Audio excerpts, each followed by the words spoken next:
Hello and welcome to this week's Indo GAA podcast. No Dick Clerkin this week. I don't think he's shown his face until Monaghan win a league game. So we won't see him for a while. So. You said it, Pat. I was going to say it, but you said it. Delighted to have Pat Spillane, and I'm sure plenty of you were tuning in the other night when Pat was the first man out of the blocks on the Tommy Tiernan Show. Pat, we know why you weren't involved in our podcast a couple of weeks ago now. Talk to me about the whole experience of it all. It was a journey into the unknown, and I was jumping in at the deep end at something that I didn't know what was ahead of me. I was unprepared. Like, I look at the Tommy Tiernan Show and I'd say, jeez, Tommy knows who's coming on now. He has it prepped and blah, blah, whatever. And the gas part about it is he actually doesn't know who's coming on. He has no clue at all. He goes into meditative mode before the programme for about a half an hour, listening to Bob Dylan. The show couldn't start for 10 or 15 minutes because Tommy was picking up a sound somewhere in the studio. He demands total silence. It was, like I said on the programme, when I come on here, I have all my stuff from the weekend and all the matches and all the stats. Same when I was doing the Sunday game. The Late Show is no different because you talk to a researcher beforehand and they prep you with the questions, and okay, you'll have about 10 topics and they might deal with 5, but you're ready for it. So last week was, I wasn't ready for it, like I said, failed to prepare, prepared to fail. And it was a very deep personal interview. It was something that I have never done privately, and I certainly haven't ever done an interview like that publicly, where I was speaking from the heart. And it was something that has always been bothering me. And actually, Tommy, it wasn't like, there's about an hour and 10 minutes recorded and 20 minutes, just under 20 minutes is shown. Yeah, so okay. He covers a lot of stuff, so you don't know. I wonder what will he do, what will he show, and what will be edited out. And an awful lot of it was very, very personal stuff and very private stuff, and stuff that now that I look back and I said, geez, how did I go there and why was I going there? But it was, but it's something that actually Tommy brought up during the interview. That was the point. He says, you're very hard on yourself, he says, as an individual. And it's probably a fair point, because if one negative, when I was on the Sunday game, if there was one fella criticising, I said, geez, this is an... And I just, like I said, and I've repeated it so many times now, the Sunday game, which I loved, was just defining me as a person, and it wasn't me. That was the point I was trying to make. And I did... Because you're the cranky fella on the TV, giving out about the game, giving out about the team, But I'm only merely giving an opinion. But because you're giving an opinion, and I try to give an honest opinion based on evidence without getting personal, you get an awful lot of criticism. And I said, I was actually right about it last week. I think off the top of the head, I was saying to somebody, I think I got about 4 death threats as a result of my comments on the Sunday game. No one would have got. I can tell you this without, when people say, we got a lot of hate mail. There was no one has got more hate mail in the GAA over the last 30 years than me. So last week, I did a programme, after finishing with the Sunday game, I did a programme called Living with Lucy. And the reason I did Living with Lucy, and I'm a very private person and I don't lead, but I just wanted to show a couple of things. I wanted to show the real Pat Spillane, a family man, a private man, lives in an ordinary bungalow, doesn't have the trappings of wealth, and lived in a beautiful area called Timpano. And I just wanted to show them that. And you know what? That was the first ever time after a television appearance that people were sort of changing their opinion slightly on me. He's not the worst. Yeah, and last Saturday night was probably more of that, because it was the real, it was honestly the real me. It was from the heart, and the reaction has been, it's been mind-blowing. It's been absolutely, it's just unreal with the reaction. And like my wife and the kids and Latin, they go on social media, I don't. But it was like, on the law of averages, if I went on the Sunday game and if I said today is Sunday, 10% would agree with me, 30% would disagree with me, and the other 70% would say I was a bollocks. That was it. That was it without fail. It didn't matter whether I had the most enlightening analysis of it. So last week was 99.9% of people were positive and agreeing with me and saying lovely things. And even when person said something negative, somebody challenged them straight away, which I thought was very nice. So it's nice to be nice and to be loved for a couple of days. And like my story about, like, I am a religious person and I keep religion very much. Now, the only problem, and religion to me is private. I like keeping to myself. I swear to God, Michael, the amount of offers I want to go talk at novenas. Oh, I was thinking you'd be wheeled out now. And just to can you let it know? That was it. I've done my speaking probably, and from now on, I'm not going to be giving talks and whatever like that, in churches and missions. I'm not that sort of person. Can I ask you, Pat? Were you uncomfortable with the idea you mentioned there, like about always been prepared? Were you uncomfortable going into the interview? Like I know from over and back with you every week. Without being smart now, I know you like to control or go in a particular direction. Like you have a point you want to make and you go there. And I thought even with some of the questions that Tommy asked, you were going in this direction, and then he'd ask a question completely unrelated to something you would say. It was probably an uncomfortable but kind of rewarding experience. My wife will tell me, and she knows it, because I was really nervous about doing it. Like I said on the television, I was after about 6 pints in Seville when I got the phone call to say, and it sounded at the time like a really damn good idea to say, geez, we'll do the Tommy Tiernan Show, yeah. And Rosalie loves going to Dublin, and she gets to Grafton Street, and she got the Peter Mark for the hairdo and do. So for the weeks leading up to it, I was very uncomfortable, very, very nervous, because like I said, whether it was going, like if I went into an exam or if I went into doing the Sunday game, I was ready. I was primed. I knew I'd deliver. Same as a match, like, as well, yeah. Absolutely. This was going into a match, only that you hadn't trained, you didn't know who you were playing, you didn't know where the game was on, and that was it. And it was, but it was, like, the one thing I think people will know about me, that I'm a private person, but one thing you will always, I'm a very honest person, and I will call something as I see it. And the last day, speaking about, there's a lot of things ever since Mick Dwyer died, and even since the last of the Sunday game, a lot of things, talking about my father, talking about my mother. I mean, we all have wonderful mothers and fathers, but like, I would have, and I said it the last day, I would have loved if my father was a GM man. He was the chairman of the club. He was playing up to the year before he died, 42 or 43 years of age. My mother, like, sacrificed her life for us. I would have loved. Do you know the way? And I did experience it once. Do you know the way and you see it at rugby matches, you see it in Croke Park, with the family down in the front of the Hogan stand. After your son or daughter has just won an All-Ireland, and you're there hugging and kissing, and I would have loved, Jesus, what would I give to that I would be there, with my mother and father after the three boys had won an All-Ireland medal. It would have been special, but we didn't get that opportunity. I got it with Pat Jr. when they won the Division 4, when they won the league title with Sligo beating, and we got that rare opportunity of a family hugging and kissing. I missed that. I really missed that. And it's scarce, maybe because I'm 70 years of age and I'm on the final lap rather than the first lap. I'm probably very reflective and looking back, and I think a lot about my father now, and I said it on the thing, I talk to him every day. And it's scarce about with death.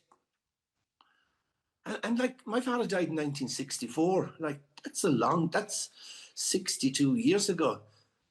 And it's only, like I said, in recent years, and with the passing of Miko and all that, I reflected a lot on. And you know the one thing, and maybe I've said it before, said it on the programme, but wasn't.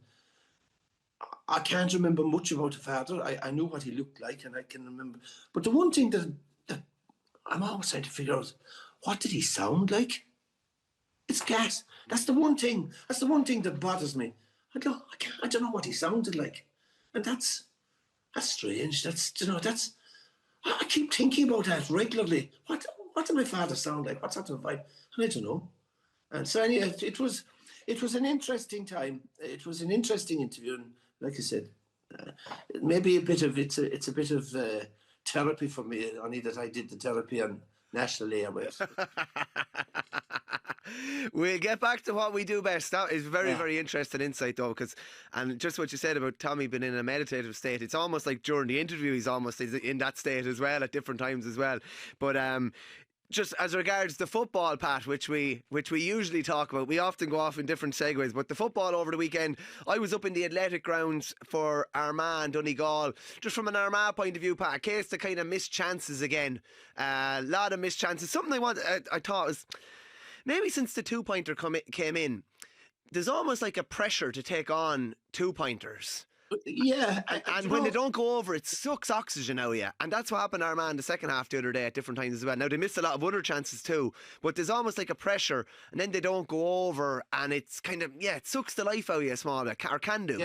Yeah, I saw that you were at it, and I read your interview with McGeeney. Like, I've noted, like, the headlines in the first couple of weeks, instead of being dominated by the great matches and the great individual deeds of players, it was the utterances of McGuinness and McGeeney post-match have been getting it. But I did note last week, I think Jimmy has mellowed. I think Jimmy's rant against critics, he realised, maybe I was in self-denial. Maybe those critics were right. And there's no doubt about it that everything I and many others criticised Donegal for in the All-Ireland final of not man-marking one of the key players, Paddy Clifford, of the low block, of the stuck in the zonal defence. I'm looking at a Donegal team, and you saw them in the flesh, so I haven't seen them in the flesh this year yet. But I'm looking at a Donegal team that's evolving. They're pressing on the kick-outs. There's a front court press. There was a couple of occasions last week where they pinned Armagh players. It was great to see, Pat. Like, it's actually really, it's like, oh my God, he's in jail here. There's nowhere for him to get out. It was their work rate, their tackling, the technique in the tackling. That has certainly improved, because remember, for 5 or 6 years, you stood marking this fella called Mr. Zone or Mr. Space, and there was no need to be a good tackler. There was no need to get your body position right. There was no need to get your legs, your technique. Now, I can see in the games, players are being coached, players are improving in the art of one-on-one defending. So, right, I saw that and I saw something, and we talked about it in the podcast last week, and I said, right, he's evolving. Jason McGee, boom, great addition back after injury, great story. That was number one. Secondly, I thought this Finbar Rorty, and if you can remember, we spoke about Finbar Rorty against Mayo, and we said, geez, they hammered the hammer. They played Finbar Rorty on Ryan O'Donoghue.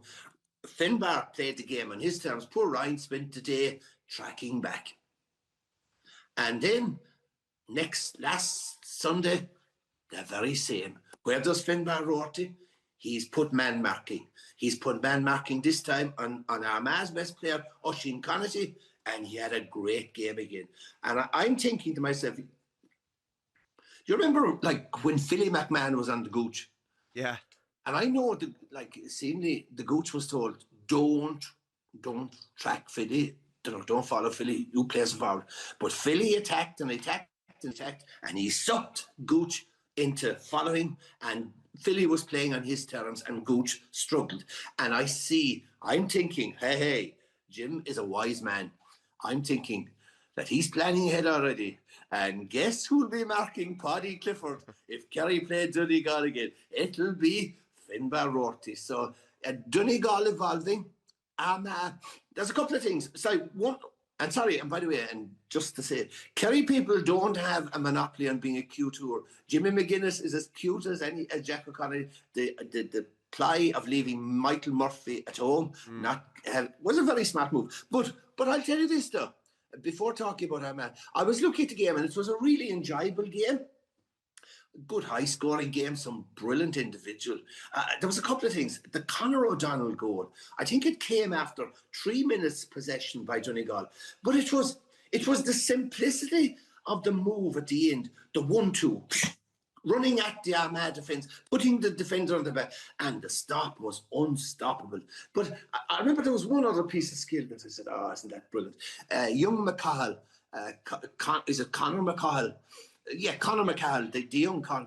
He did a dummy solo on a point, which was, Jesus. There's a bit of, the way he plays, there's a bit of bowness or divilment to him. Like, he's always trying to sell a hop or sell a solo or... It was beautiful. The only thing I will say, and I enjoyed the game, But I was looking at it and I said, the longer I looked at it, I thought, this isn't played with the fervour and the passion and the intensity of an Ulster Championship final or an Ulster Championship class. And I just felt there was an element of shadow boxing in it.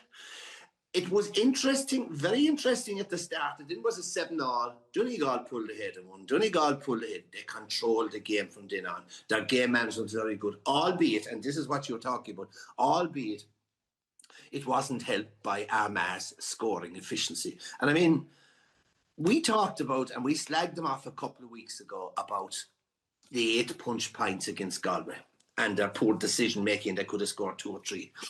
And I can see now in attack that lack of composure, the lack of composure when in that final third. What comes with lack of composure? The decision making is poor. So now they don't know whether to punch a ball, go for a goal, pass to, and their execution is poor. You know what's funny on that, Pat? McGuinness basically intimated that they were now listening to the outside voices as well.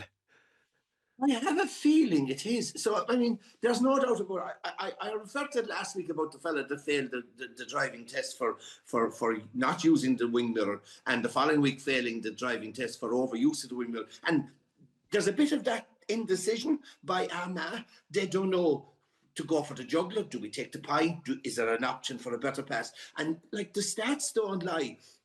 Their shooting efficiency last week, 56% in the whole game. That's poor. 9 second half wides, very, very poor. You're right. You talk about the 2-pointers. 1 2-pointers all they got. Donegal had 4. But you look at the stats, and this goes to 2 things. One, Armagh are the lowest scoring team in Division 1. Now, bear in mind, they're in the top 4 teams in the country. So now, there's their Achilles heel, the lowest scoring team in Division 1. But what's even worse, I was just looking at it, they've only 1 goal scored in the 4 matches. London and Tipperary also have 1 goal, and Offaly have no goal scored. So that is a problem. And it's not that they're not creating chances, because the penalty aside, Oisín Connolly had probably 4 goal scoring chances last week. But you're right about the 2-pointers. Like some of Michael Langan's 2 2-pointers were just, it was the skill and the execution. He stroked them over. But like Donegal will have a lot, Jim will have a lot to work on, and he, again, no different than Armagh. He will look at their shooting efficiency. Their shooting efficiency was just 61% in the entire game. It was 53% in the first half. That's not good. But it's the 2-pointers, you're right. They had the wind in the first half. They scored 3 2-pointers in the first half. How many attempts did they make? Not many more than that. 9. Really? They had 9 Okay. 2-point attempts in the first half. Okay. So, right, that's to be worked on. So, an enjoyable game, but not played at the championship fervour. But there's no doubt about it. Look, I know Armagh will be disappointed with dropping points again, and you know they're now in a relegation battle possibly. But I just think, come the business end, they will be there or thereabouts. I would put Armagh, Donegal, Kerry probably in the top 3. You can take your pick for another 3 after that. You mentioned about Armagh there. We're just going to play a bit of audio from Kieran McGeeney, who was asked about being able to bring on subs and the timings around that and the clock being stopped. And he went on what I would call a calamitous kind of a rant, but it was quite entertaining. We'll just play it here. I can't talk about referees, fellas. No, it's like if you get more headlines on me about fucking referees than you know something. The readers, just so they know, they think that we come out and start talking about referees. Like I said, we gather around everybody here and start talking about referees and giving them a hard time. You spoke, Kieran. Do you think the timekeeping was real? I did. Did you think it was really long? Suddenly the headline is McGeeney gives out about something like this here. Like, as you know, fellas, there's fucking idiots out there who love writing about me. They're infatuated by me, so they just seem to want to get those things. So stop asking me. The best is honestly. Idiots, he described them, Pat. I don't know if he's talking about. I'd say we're all in that. And you see, like Kieran for the last couple of weeks has been doing, like Kieran is serious and he's dour. and he's been doing a State of the Nation address on the state of Gaelic football after every match, and it's been lapped up by the media. There's no doubt about it. And last week, Jesus, he did an about turn and he did a comedy act. Like Kieran McGeeney doing a comedy act. Okay, lads, it's like me doing fucking serious monologue or something like that. No, I don't get it. But there's two things about it. One is all these boys read the media.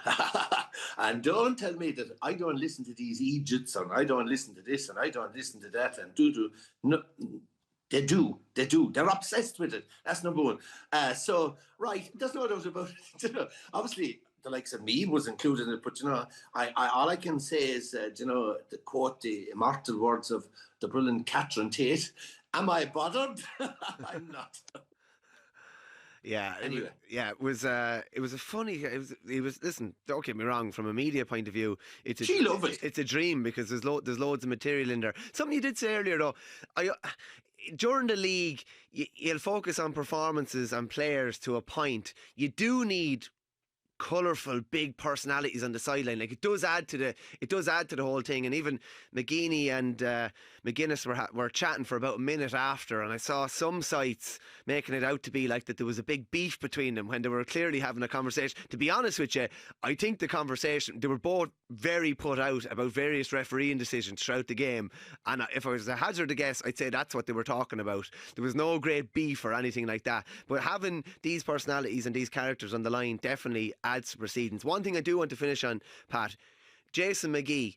I remember looking at the Ulster game in 2024 where Donegal got the 4 goals against Derry, and he was brilliant the same day, and he was kind of struck down not long after, and he wasn't even really fit at the time.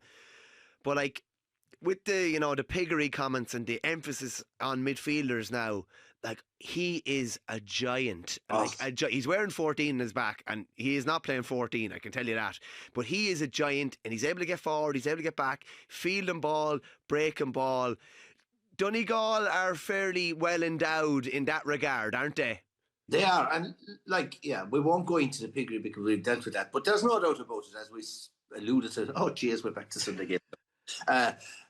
And the midfield battle is vital, but it's a lottery. But it's an enjoyable lottery and you have to be brave and you have to time your runs. It's not just there's a skill in it. There's a skill in identifying where the ball will break. There's a skill in identifying the space. There's a skill in identifying what to do with the ball, winning the primary possession, etc. But there's no doubt about it. It has certainly proved that the type of player, the prototype for the new game has changed. And that middle third, you've got to have the big physical guys to dominate that middle third. Donegal have them in abundance. And now with Jason McGee playing brilliant. I was looking at one of the best performances, albeit against weak opposition at the weekend, was Mayo's performance. But you look at Mayo, and no different than Donegal. And you look at that middle third, and who have you got in the middle third? You had Bob Toohey, big guy. You have the 2 wing forward, Jordan Flynn, Jack Carney. They're big guys around the middle third now. David McBride, Sam Callan. They're big lads, and they dominated the middle third, no different. So it was a great.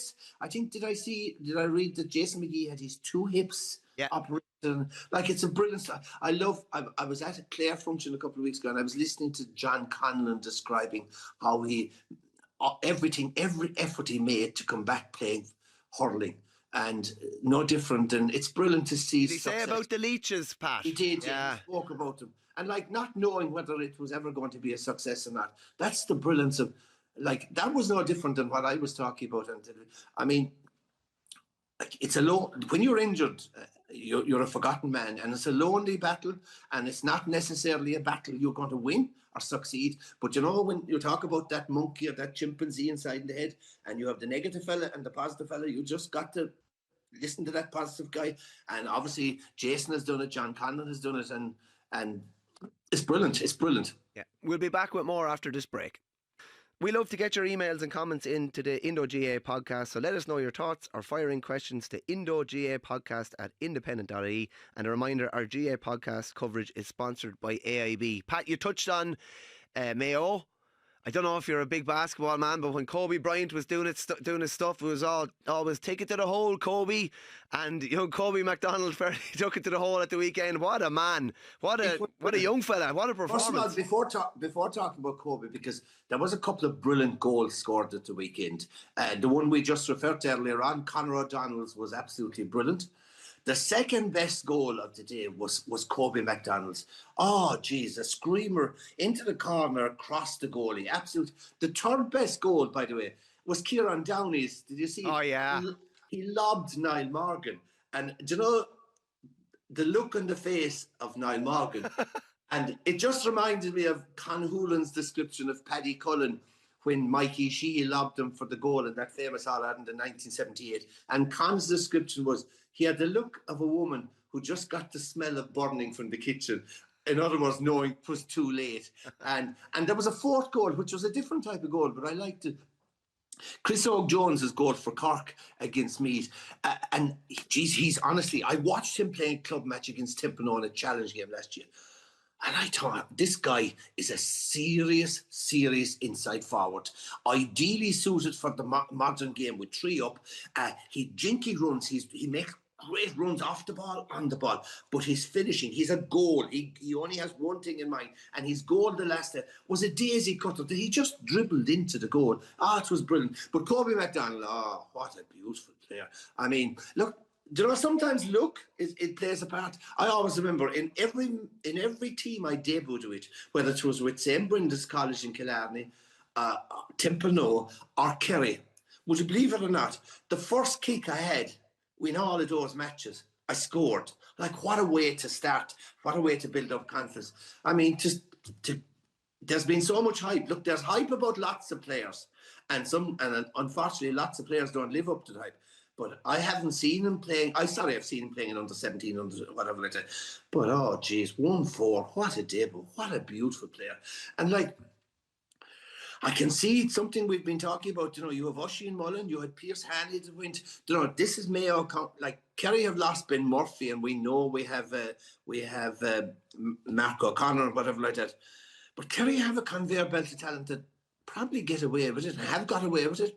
Maybe we could have won more All-Irelands if Mark was but you still go back, well done Kobe. What an opportunity to go to AFL. But we have to do something. And I mean, a county like Mayo, who are starving for All-Ireland success, need to do something to keep the Kobe McDonalds, to keep their stars at home. I don't know what does that involve or not, but there's no doubt about it. The AFL are getting away with murder, taking our talent and getting them for nothing. We have to have some legislation that clubs that count, in particular clubs, must be rewarded for nurturing the talent that is a Kobe McDonald.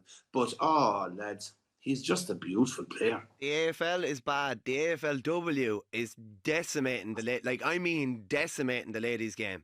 Like, Meath lost 2 more players within the space of a week, having already lost 3 prior to that. And there doesn't seem to be anything being done about it whatsoever. And the seasons are overlapping now, and it's going to really hurt the ladies' games. And their heroines are all going to be over in Australia, all young people playing. But just on... Wait, by the way, sorry, just a spoiler alert.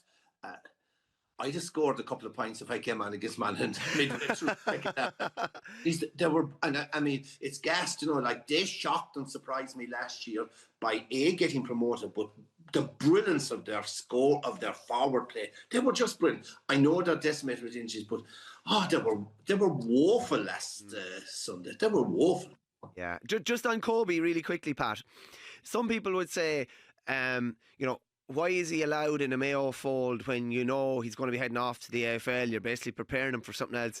My theory on it would be he's getting a taste for Mayo now, and he's getting a taste for what it means to play for your county, as his father did for years and was a hero for so many. Like, surely he's going to want to taste that again, be it in 2 years, 5 years, 6 years, whatever it is. Do you know what I mean? So I think it's mutually beneficial, honestly. You would hope that. Look, it's a very interesting question. Like, I mean, should he be playing with Mayo? Like, if he's going to Australia? And I always remember I was manager of a Khmer district under 21 team, and we got to a county final. And one of our players had been in America for the summer, and he had come back the week of the county final. And he was good enough to be on the team, but I wasn't sure. I wonder, what do you do? It's the dilemma. Like, do you stick with the guys who've been lied to, or do you bring in? And I remember I asked Kevin McStay, who I rated as one of the sharpest footballing analysts in the game, and I said, Kevin, what would you do in that situation? And he said, I played the guy who came back from America. He says, you play the best team. He says, you play to win. And what's Andy Moore doing? He's playing the best players. Kobe is good enough for the senior team. You hope he'll get a loving and longing for playing more than the Mayo. But look, Mark O'Connor is still over in Australia, and his passion for wearing the Kerry jersey has still not dimmed. Yeah. But he's a professional athlete. He's living a brilliant lifestyle. He's making plenty of money. And look, once Kobe gets over there, heads will be turning. But actually, you talk about Australia, and I see there was a big. I was looking at it was a big sevens tournament at the weekend. Oh, stop, Patrick! Everyone's basically saying, and they're right. Well, I don't. But there was a big sevens tournament in, I think it was in Melbourne, yeah. And I was looking at the winning team, Cormac McAnallen's from Sydney.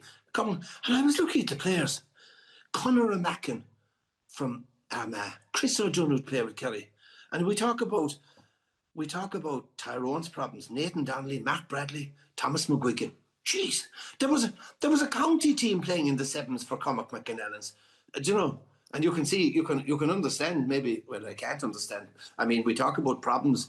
Tyrone, like I cannot get over what we talked about. Derek Canavan last week. He's now leaving when they are in dire straits, and you're sort of saying, what's gone wrong? And a lot of people saying, management have to go. Whatever. I'm not too sure. But this is a team that only a couple of years ago won the All-Ireland. This is a county who have won Hogan Cup, who've won All-Ireland under 17, who've won All-Ireland under 20. This is a county with lots of footballing talent. And I don't know what's gone wrong, but they're... Yeah, the commentary, Pat, around the Melbourne Sevens was that we can watch these people playing over Melbourne, and yet we can't watch Roscommon playing Galway in Division 1 of the National Football League.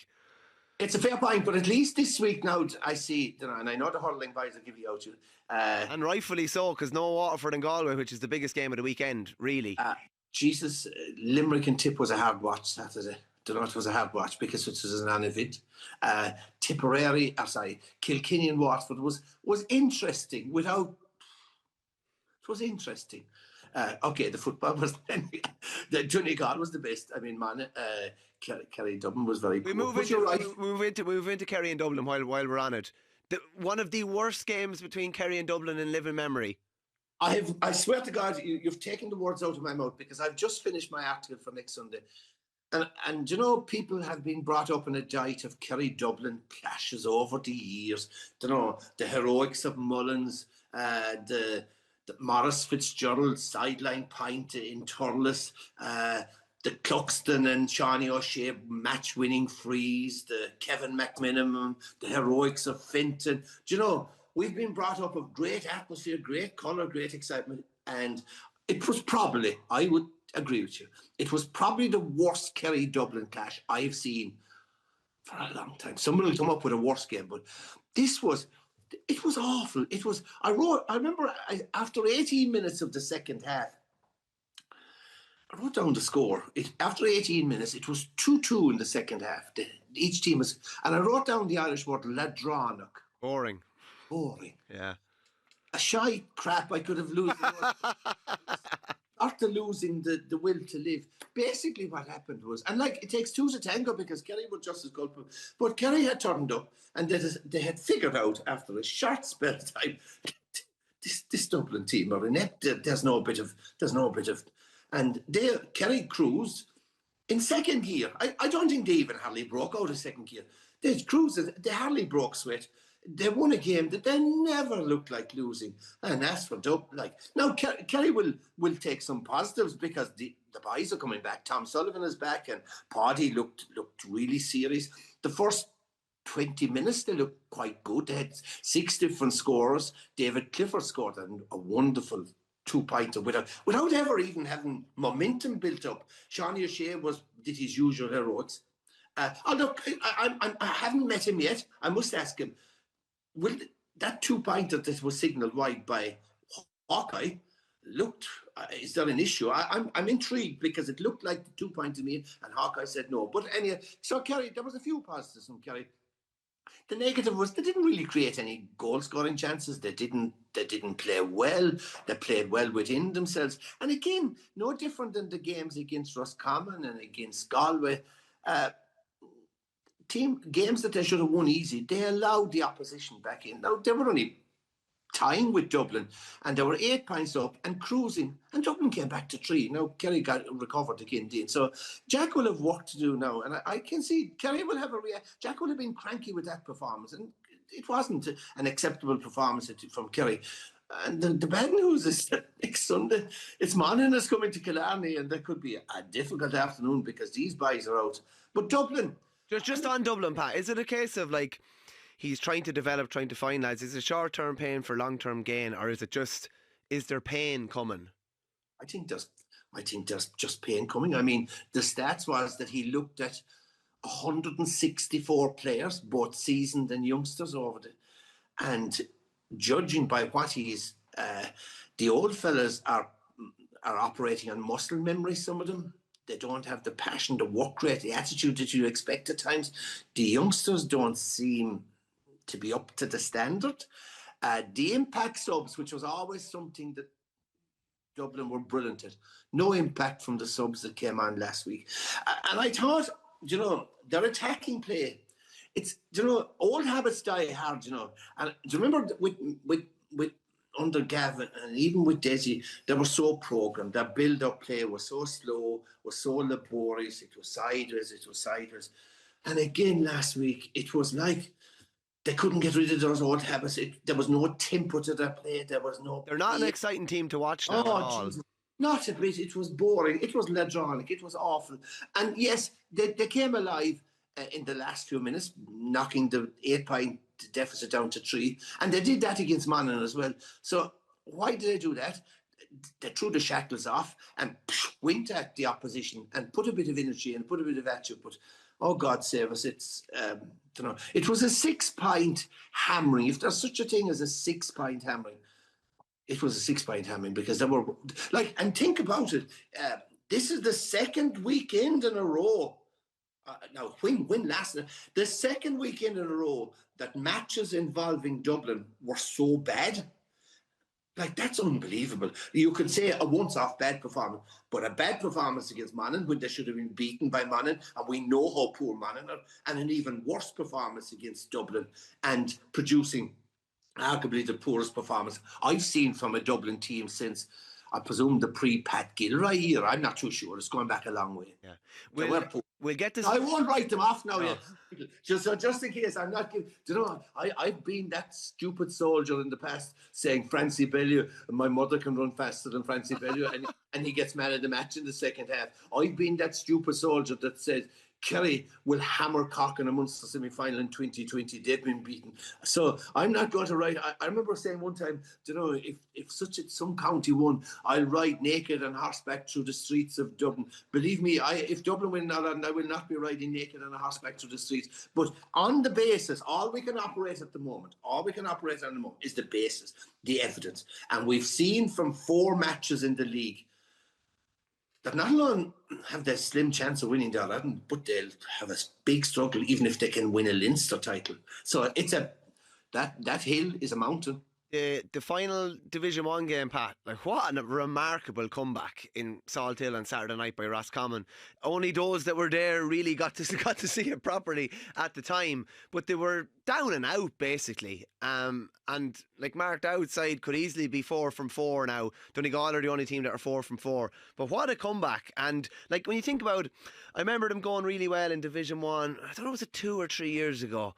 And the talk was that they were ahead of everybody physically. Yeah. Like, that cannot be the case now because the Bridget's crew are only been integrated back in now. But, like, he was the new manager that was been spoken about the least, by far the least. If you ask people now, some people will still not know who the Roscommon manager is. And his name is Mark Burke, according to some people. But, like, Jesus, like, they are flying. Absolutely flying. I know Pat Junior told me they played a challenge game in the early season against Roscommon. Now they played them subsequently in the FBD Connacht, they won that, but they played them in the challenge and Roscommon destroyed. Like Pat said, they were flying. Now, yeah, do you remember when Kevin McStay was appointed manager of Roscommon and they hit the ground running? If memory serves me right, they beat Kerry down in Killarney. They were absolutely flying in the league. And then when it came to the business end, they bowed out of the championship with a whimper. Funny enough, I don't see this, and I know Roscommon have the classic label of being a yo-yo team, up and down, whatever. But you got to have to admire what the style of play, and the three boys, and we've referred to them before, Darragh Craig, Diarmuid Murtagh, Inda Smith. There is three good forwards. They scored 212 last week. But to come from, was it 13 points down in the second half? It was absolutely brilliant performance. And again, achieved without the same bridges.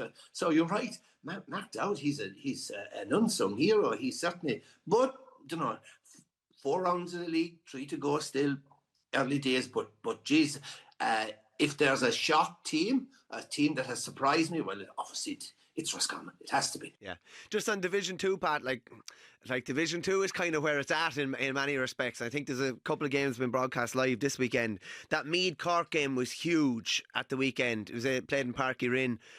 You mentioned Chris Oak-Jones. He was obviously crucial for Cork. That's a massive win for them. Like, they have longed to get to Division 1 for a long time. Like, they're not there yet, but they've put themselves in pole position to be there. They were the only outside of Donegal, they were two of the few unbeaten teams going into last weekend, and Cork are still standing down.